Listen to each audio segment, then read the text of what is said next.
Arte Va y Bombay Sapphire presentan Arte Va Podcast, episodio 3, Martín Churba.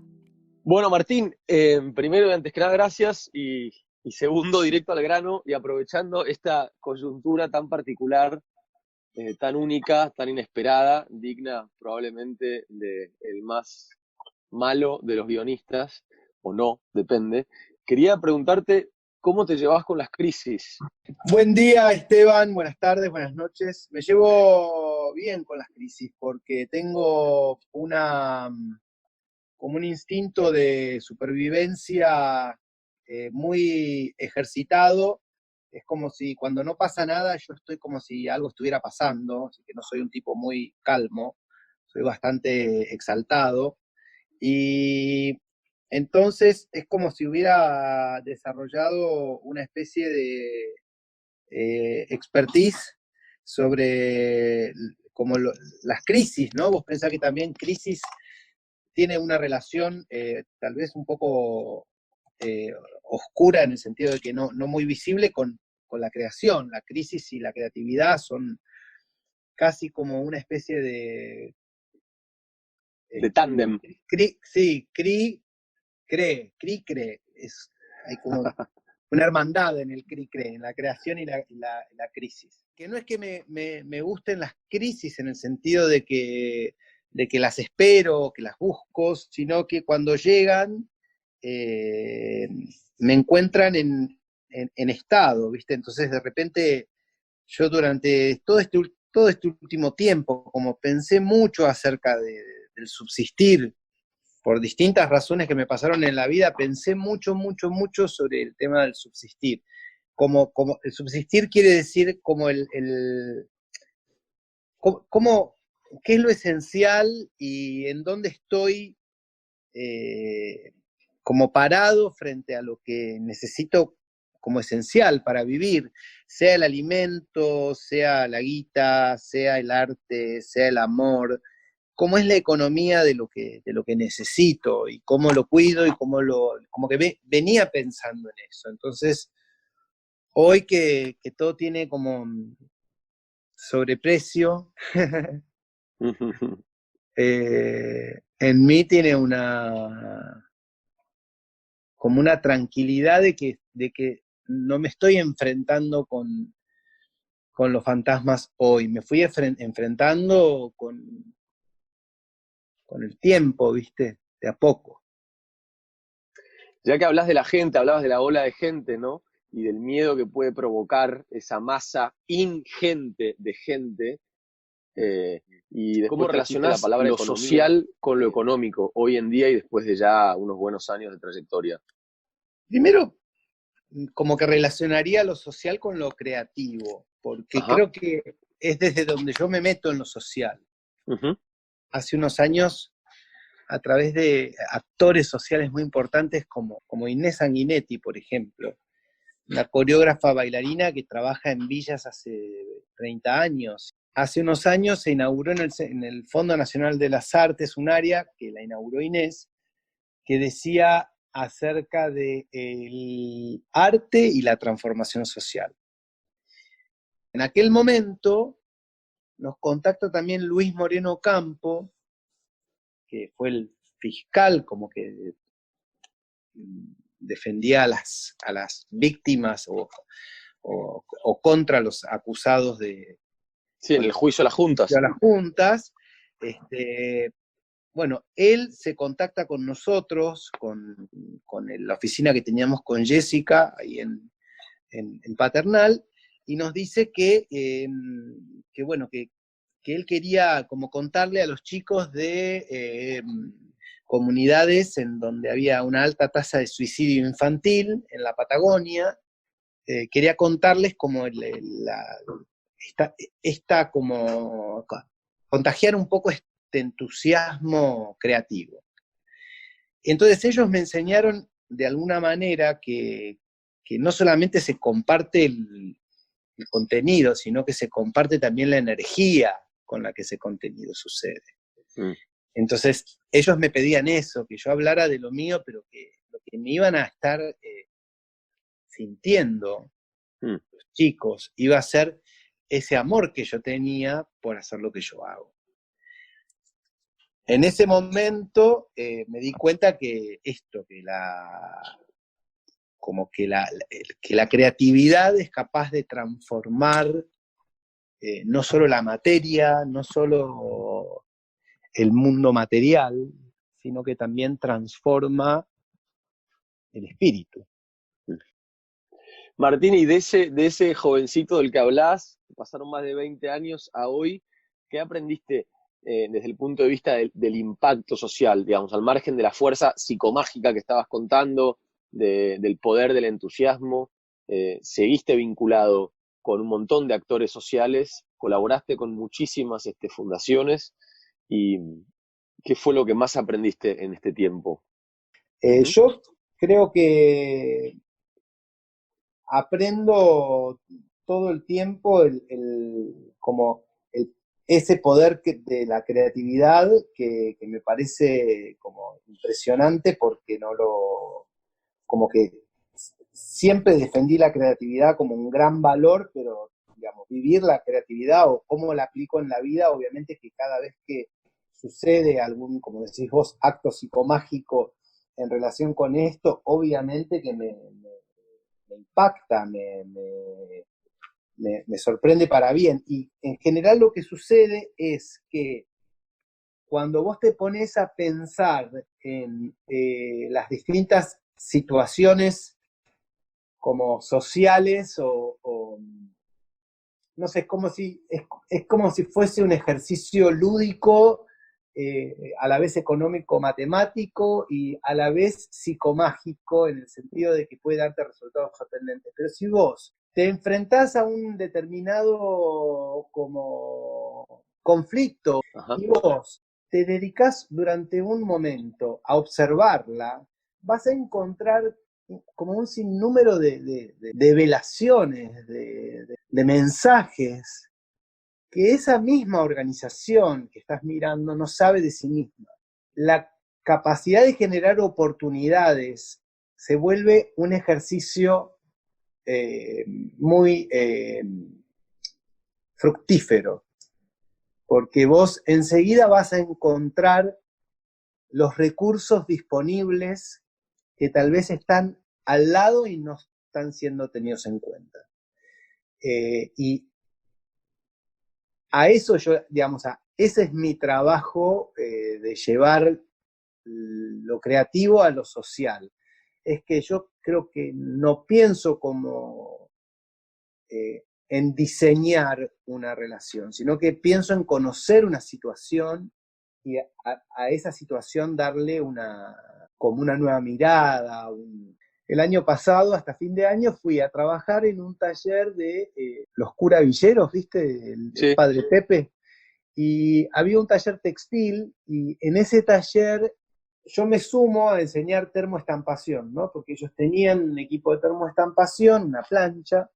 Sí. Y bueno, entonces yo empecé a ir una vez por semana para trabajar con ellos. Era un grupo de personas que estaban en proceso de recuperación, ¿no? De adicciones, de barrios muy, muy de bajos recursos, y tuve como no sé, como una sensación muy primitiva, estando con ellos, acerca de la expresión.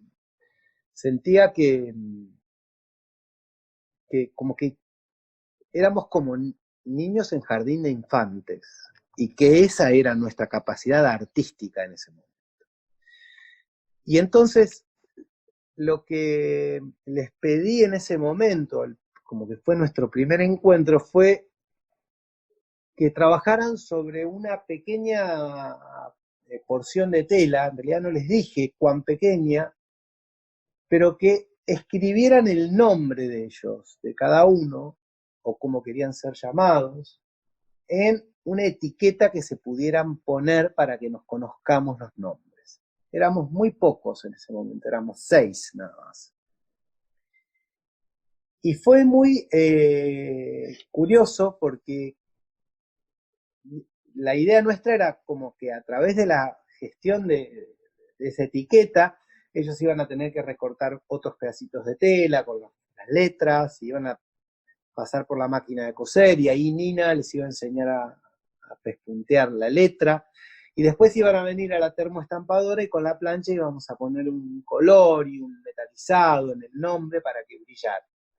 A mí se me ocurrió esto porque ellos venían con gorras y con remeras con grandes logos, y me daba cuenta lo importante que era para ellos el valor de las marcas, ¿no? Y las marcas en general son las mismas marcas que están en todos los segmentos, ¿no? Entonces, proponerles hacer el nombre de ellos en una etiqueta me parecía una manera de, con el código de ellos, de valorar ese formato, poder empezar a valorar un formato propio creativo. Y fue muy increíble porque realmente, como era un pequeño territorio textil, era abarcable, que a veces digo, la creación nos limita porque aparece con toda su potencia, de su infinito posible, y de repente una cota, una medida, un límite te ayuda a crear porque sentís que podés manejarlo. Y fue alucinante el trabajo, y con el tiempo terminó pasando que la gestión que hizo este taller, que también encontró un lugar a donde poder usar esos como parches, ¿no? Y ellos empezaron a tapar logos con los parches porque empezaron a recibir donaciones de ropa de trabajo, de ropa de fábricas que hacen ropa para corporaciones, que cuando tienen alguna falla no la pueden hacer circular porque tienen los logos de las marcas para las que trabajan. Por contrato no lo pueden hacer. Pero sí podían donarlo a la iglesia. Entonces los chicos se ocupaban de tapar los logos con esas etiquetas. Ese laburo para mí fue uno de los laburos más alucinantes que hice, en el sentido de lo que me produjo y lo que vi. Lo que vi que sucedía con esos logos, lo que vi que sucedía con esas personas, lo que vi que sucedía con esas telas. Pero porque además se pone en juego algo que trasciende, ¿no? Puramente, digamos, se convierte en una acción humana, como decíamos recién, psicomágica, porque señalás algo que está por ahí muy evidente, pero el que de adentro está no lo ve, y con ese gesto, con esa acción, muy cercana también casi te diría la performance, lográs que ellos tengan un nombre, ¿no? Siendo seguramente los más invisibilizados del mundo. Sí, y que todos tengamos un nombre ahí, porque en realidad el problema que te pasa cuando vas a laburar a los talleres, como en donde te das cuenta que como que es muy difícil ese puente, ¿no? Que te propones establecer entre el mercado y lo que el mercado valora y lo que el mercado quiere. El mercado, me refiero al mundo de los jugadores de billete, de los jugadores de posicionamiento, de los jugadores digamos, ¿por qué a mí me parece que esta crisis puntualmente es interesante? Básicamente porque pone en jaque mate los valores sobre los cuales estaba acomodado el poder. Esos valores se quiebran, como se quiebra el sistema, y como se quiebra la economía, y creo que es como el momento en el cual una capa que estaba dura se quebró y se vuelve permeable para que otras capas más blandas penetren y se la coman en el sentido de que puedan transmutar. Yo creo que hoy transmuta, digamos, la palabra que yo escuché toda mi vida es la palabra ecología. Hoy es una palabra que, si la pensás, la conociste como aquel concepto que cuidaba el medio ambiente. Sí, salvemos a las ballenas, qué sé yo, algo así. Y hoy ecología es la lógica de la naturaleza, es Dios. porque es lo que más vale, porque es lo que más nos importa, porque es la vida, que es lo único que no tiene nombre, no tiene dueño, es de cada uno. Todo lo demás está como no tiene precio, corrupto. Hablando de valores que decías vos hace un ratito, y el No sobrevalor. tiene precio. Y en ese sentido, y hablaba ya de mercado, me parece interesante en el sentido de que está dialogando a la par, que también es algo que a vos nunca te generó ningún prurito, ¿no? Hablar de la creatividad a la par del mercado o de todo este enorme circuito de red de ayuda mientras ahí secás una servilleta. ¿De qué forma también puede virar la ecuación para que esa ayuda que inicialmente suena psicomágica, poética del alma, se convierta también en un negocio? A ver, creo que la palabra negocio es una de las cosas que más va a cambiar, porque negocio, digamos... La negación del ocio. La negación del ocio, claro, exactamente. Imagínate si no va a cambiar el concepto de ocio, el concepto de negocio y el concepto de necio. Digamos, creo que todos esos como nuevos paradigmas se van a tratar, como te decía, acerca de los valores, ¿no? Sí. De poner las cosas en su lugar. A ver, no estoy diciendo que éramos imperfectos y ahora vamos a ser perfectos. Yo lo que me preguntaba mucho es, muchas veces me lo preguntaba, ¿pero por qué el mundo sigue haciendo eso mismo si ya está claro que no sirve? Y no había respuesta para esto. Bueno, hoy la pregunta se la está haciendo el mundo, no me la estoy haciendo yo solo. Me gustaría, y quizás para cerrar, que me cuentes qué referentes te apasionan de cualquier rubro, de antes y de ahora, de pronto. Pensando. No sé, a mí me encanta, por ejemplo, toda la obra de Pina Bausch, por ejemplo, me gusta mucho. Y me gusta mucho porque tiene todo lo que me gusta, tiene eso que me gusta de la escena y tiene eso que me gusta del diseño, es estético, no sé si será esa mezcla también que los artistas a veces tienen cuando se toman muy en serio el arte y cambian su vida y se van a vivir a una comunidad, sí, a vivir el arte, ¿no? Que es como planteaba Pina sus compañías de baile, ¿no? Los actores de su compañía. Eran personas que se iban a vivir en el arte. Ese es para mí el templo, ¿no? En el que yo viviría, en un templo en donde la religión sea el arte y el ejercicio de esa religión sea la creación, y que bueno, y que dentro de este universo, que obviamente es muy idílico y es para pocos, porque claro, esas compañías eran todos súper virtuosos, ¿no? Es sumamente elitista como idea, pero tal vez en esto de que hoy no nos podemos mover de casa, si tengo que inventar un escenario para un sueño, sería ese. Me encanta, bueno, me parece que es un cierre que abre, así que te agradezco, te mando desde acá un abrazo enorme, real, pero virtual, pero real, pero virtual. Conoce más sobre Arteba y Bombay Sapphire en www.arteba.org y www.bombaysapphire.com.